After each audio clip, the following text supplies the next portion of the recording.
All right, today I'm going to show you how to build a coffee shop from zero, not the version people daydream about. Every number, every permit, and every mistake that closes these places in year one. In the order you actually have to do it, this is where it starts, an empty room. Most independent cafes opening this year will be gone before their third birthday, not because coffee is hard, because the math is. A cafe is not a passion project with a cash register attached. It is a machine that turns rent, milk, and labor hours into money. In the next 20 minutes, I will walk you through the entire build. Concept, numbers, money, location, permits, gear, staff, launch, and the first 90 days. No motivation, no hustle speeches, just the sequence and the order you actually have to do it. One rule before we start. Every number I give you is a range, not a promise. Your city, your rent, and your milk price will all be different. Grab something to write with. Here's how you build a coffee shop from zero. Before we build anything, look at how these things die. Almost every failed cafe dies of one of 5 causes. 1. They spent every dollar on the build and opened with an empty bank account. Month 3 is always slow, and slow kills you. 2. They signed a lease they could never afford. Rent does not care how your week went. It arrives every month, forever. 3. Beautiful shop. Wrong street. A cafe does not create foot traffic. It harvests foot traffic that already exists. 4. Huge menu, huge space, huge team. Complexity eats margin and slows the line at exactly the hour that pays your rent. 5. The owner disappeared. In year 1, you're not the owner. You are the opener, the closer, the barista, and the plumber. Notice what is missing from that list. Nobody died because their latte art was mediocre. Product is table stakes. Operations are the business. The good news is that all 5 are decisions you make before you ever pull a shot, which means all 5 are preventable. Now, here's the thing that keeps people in this business anyway. A 12-ounce latte costs you under $1 to make. You sell it for $4 to $6. That is a 75 to 85% gross margin on the drink itself. So why does anybody lose money selling a product with an 80% margin? Because gross margin is not profit. Rent and labor eat it. Everything from here on is about protecting that margin from those 2 mouths. Step 1. Pick your model. There are 4, and they are completely different businesses that happen to sell the same drink. Model A, the kiosk or the window. 40 to 80,000 to open. 10 square meters. No seating, no dishwasher, no waiters. Everything is takeaway. Your whole business is speed and position. It lives or dies on morning commuters. Model B, the neighborhood cafe. 80 to 200,000. Seating, food, afternoons, weekends, slower money, stickier customers. Model C, the roastery cafe. You roast your own beans and sell wholesale to other shops. Highest ceiling, hardest start.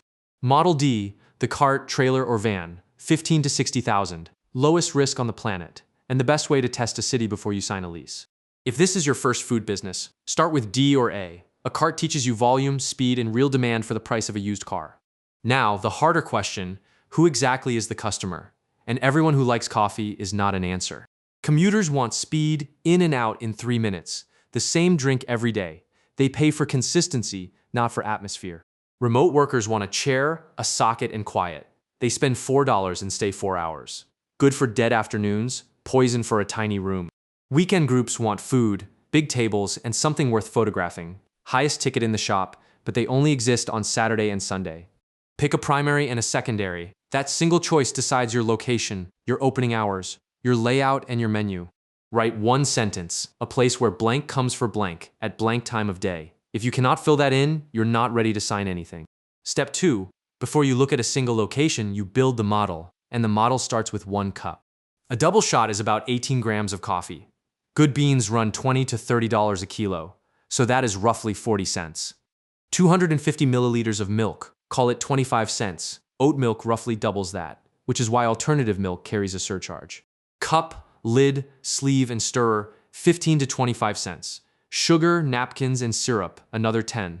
So your latte costs you somewhere between 80 cents and $1.10, and you sell it for $4.50.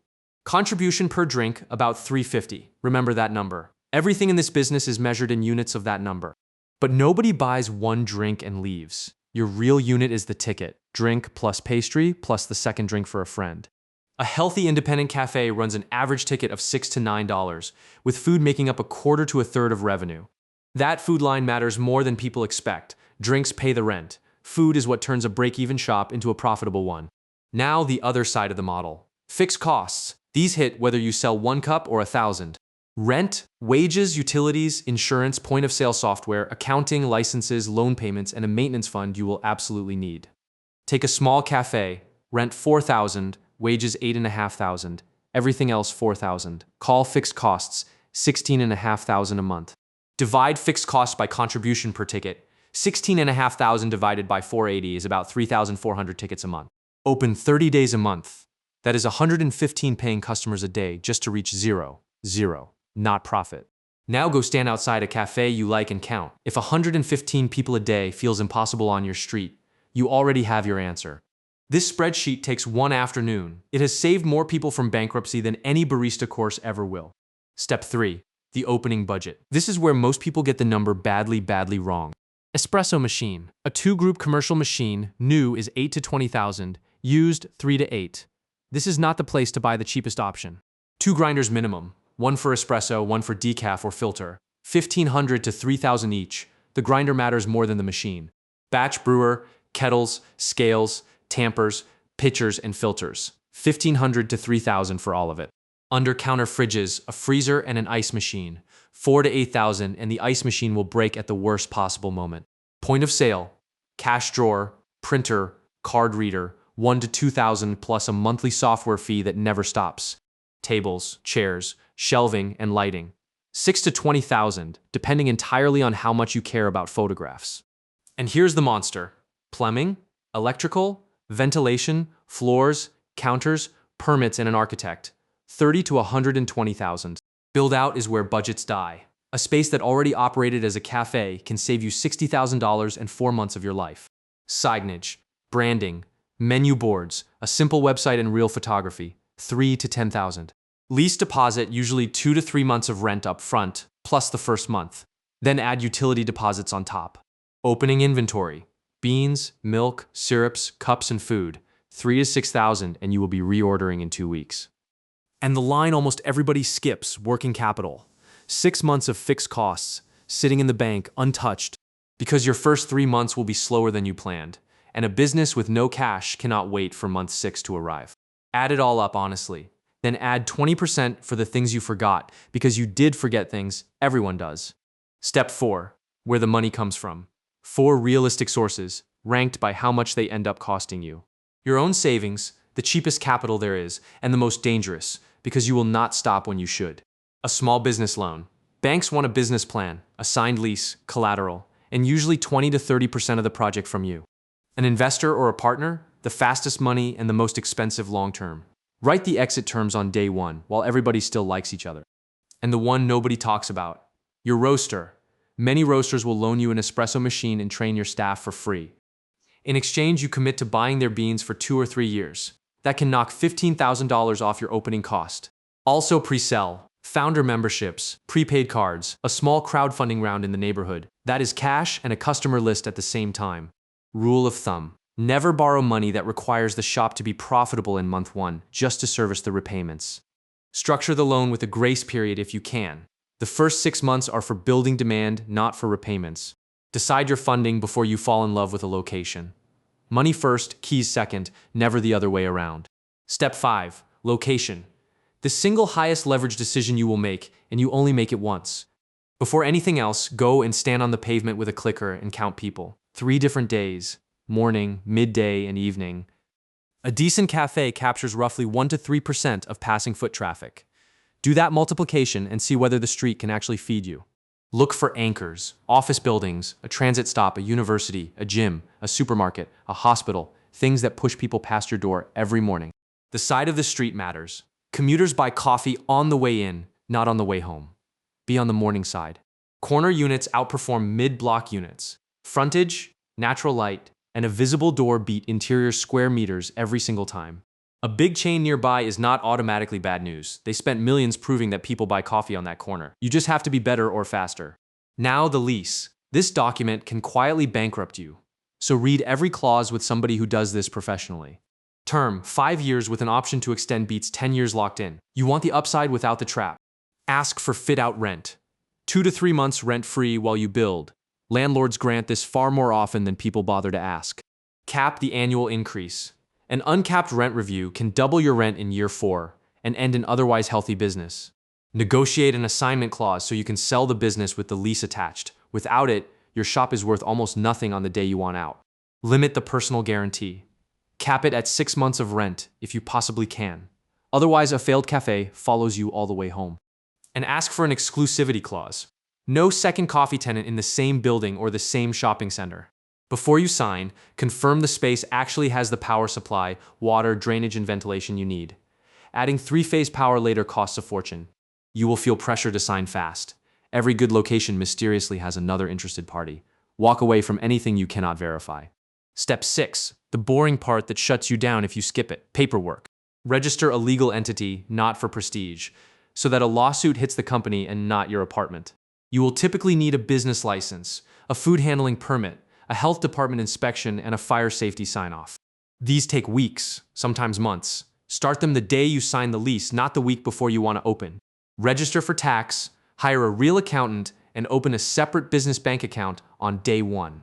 Never run the shop through your personal account. It makes your books unreadable and your taxes a nightmare, and it hides the moment you start losing money. Insurance, property, general liability, product liability, and employer cover the moment you hire anybody. Check that your name is actually free before you paint it on the wall. Rebranding after opening is expensive and embarrassing. All of this varies by country and by city. Spend 1 paid hour with a local lawyer. It is the cheapest insurance you will ever buy. Step 7. Gear and suppliers. Buy for reliability, not for looks. Your espresso machine choice is really a service choice. Pick a brand that has a technician in your city who actually answers the phone. A dead machine on a Monday morning costs you a full day of revenue, plus a handful of regulars who found somewhere else and stayed there. Buying used is fine. If a technician inspects it first and you budget $2,000 for a full rebuild, boiler, seals, valves, group heads. Spend more on the grinder than you want to. It has the largest single effect on how your coffee actually tastes, in every single cup. Install water filtration and softening. Scale destroys machines and it is not covered by the warranty. This one is non-negotiable. Choose your roaster like a partner, not a vendor. Visit them. Ask about delivery days, minimums, training, and what happens when a bag arrives stale. Have a backup for every critical supply. Beans, milk, cups. One supplier failing should never be able to close your doors. Milk is your second largest ingredient cost and your most fragile one. Daily or every other day delivery, never a weekly bulk order. Negotiate on volume commitments and payment terms, not on price alone. 30-day terms are worth more to your cash flow than a 2% discount. Budget $1,000 for the invisible things. Pitchers, thermometers, cloths, brushes, cleaning chemicals, sanitizer, gloves, and bins. Keep spare gaskets, shower screens, portafilter baskets, and a spare set of grinder burrs on the shelf, not in a catalog, on the shelf. And write a cleaning schedule before you open. Daily, weekly, monthly. Equipment fails from neglect, far more often than it fails from age. Step 8, the build. And the rule here is simple. Design the workflow first, the aesthetics second. Your bar is a production line. Order, payment, grinder, machine, milk, handoff. Every step should be 1 turn or 1 pace away from the last. Count the steps your barista takes to make 1 latte. If it is more than 4, you are paying wages for walking. This is your revenue ceiling. 2 people on a well-laid-out bar can do 60 to 100 drinks an hour. A bad bar caps you at 30. And your entire profit lives inside about 3 hours a day. Design for the rush, not for the quiet afternoon. Give the queue somewhere to stand that does not block the door or the pickup point. A visible line attracts customers, a chaotic one repels them. Do not forget the unglamorous space, storage, a dish area, a mop sink, staff bags, deliveries. Skipping it turns your bar into a warehouse. Seating decision. Every seat you add is space you cannot use for speed. Decide it from your customer choice, not from a mood board. Save money on decoration, never on plumbing, electrical, or ventilation. The pretty things can be upgraded in year 2. Pipes cannot. Assume the build runs 1 month late and 15% over budget. Plan your cash and your opening date around that version, not the optimistic one. Step 9. The menu. Your instinct will be to offer everything. Fight it. Open with under 20 items. Espresso, Americano, 4 milk drinks, batch brew, tea, 2 signature drinks, and 4 food items. That is enough. A short menu means faster training, faster service, less waste, and no dead stock. You add items later based on data instead of hope. But add food from day 1. Even if it is just pastries from a local bakery, it lifts your average ticket by $2 to $3 instantly. Pricing. Do not price up from your cost. Price from your market, then check that the cost math still works underneath it. Build a ladder, small, medium, and large, with the medium price so that it is obviously the sensible choice. Most people take the middle option. Every add-on is margin. Extra shot, alternative milk, syrup, a larger size, 70 to 90% margin, and it costs nothing to offer. Do not open as the cheapest cafe on the street. You cannot win a price war against a chain, and cheap coffee attracts customers who never come back. Plan a price review every 12 months. Small, regular increases are invisible. One big jump after 4 years costs you regulars. Track waste weekly. Dumped milk, stale pastries, overordered beans. 2% waste is normal. 6% is your profit sitting in the bin. Step 10. People. Labor is your biggest controllable cost and your biggest single lever on the customer experience. First, you work the bar. For at least 6 months. You cannot manage a process you have never physically done at 8 in the morning. Hire for attitude and reliability. You can teach a good person to pull a shot in 2 weeks. You cannot teach somebody to care. Target labor at 25 to 35% of revenue. Above 40, and the business will never pay you anything at all. Watch sales per labor hour. Every hour you have somebody on the clock should generate $50 to $80 of sales. Schedule to your sales curve, not to a tidy pattern. 2 people during the rush, 1 during the dead hour. Not 2 people all day long. Write the recipes down. Grams in, seconds, milk temperature, cup size. If it lives only in your head, quality dies the day you take a holiday. Turnover is expensive. Every barista who leaves costs you weeks of training and a few regulars who came for them. Pay slightly above the street. Split tips fairly, and give real schedules in advance. It is cheaper than hiring 4 times a year. Somewhere in year 1, promote or hire one person who can open and close without you. That person is the difference between a job and a business. Step 11. Opening. And the single biggest mistake here is opening loudly on day 1. Run a soft opening first, 1 to 2 weeks, limited hours, friends, neighbors, and staff from the shops around you. Free or heavily discounted. You're not marketing yet, you're stress testing. Where does the line jam? What runs out? What takes far too long? Walk free coffee to every business within 2 blocks. Those people are your Monday to Friday base, and they talk to each other. Set up your Google business profile before you open. Photos, hours, menu, location pin. For a local cafe, that listing outperforms every social platform combined.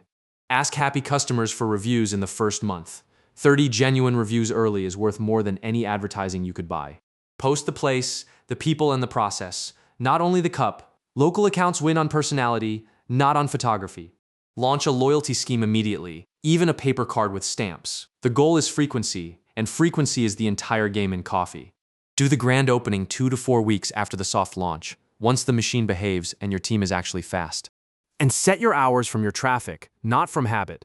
If your street dies at 3, close at 3. Empty hours only cost wages. Step 12. The first 90 days. This is where you find out what you actually built. Check 5 numbers every single week. Write them on one page and pin it where you can see it. 1. Transactions per day. This is raw demand. It should climb week over week, even if it climbs slowly.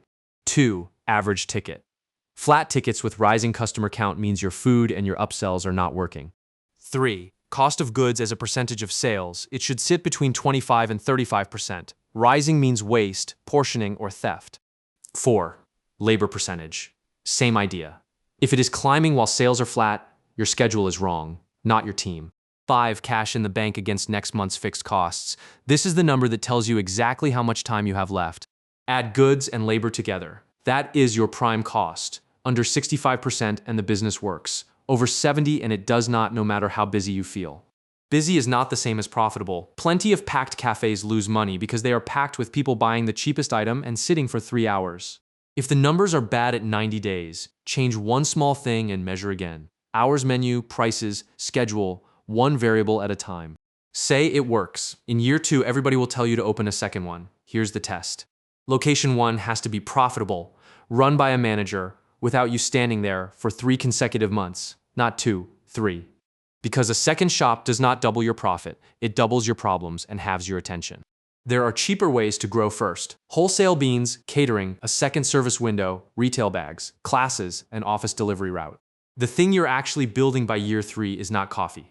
It is a system that runs the same way whether or not you show up. Last thing, if you remember only 3 sentences from this entire video, make it these 3. 1. Keep 6 months of fixed costs in the bank and never spend it on something pretty. 2. Your lease and your location decide more about your outcome than your coffee ever will. 3. Watch Prime Cost weekly. The owners who survive are the ones who know their numbers by Wednesday. Build the spreadsheet before you build the shop. Count the pavement before you sign the lease. And work the bar before you hire the team. Everything here is general education, not financial or legal advice. Your numbers, your laws, and your market are your own responsibility. Next video, the same breakdown for a business you can start this month for under $1,000. If this was useful, subscribe. It is free, and it tells me to keep making these.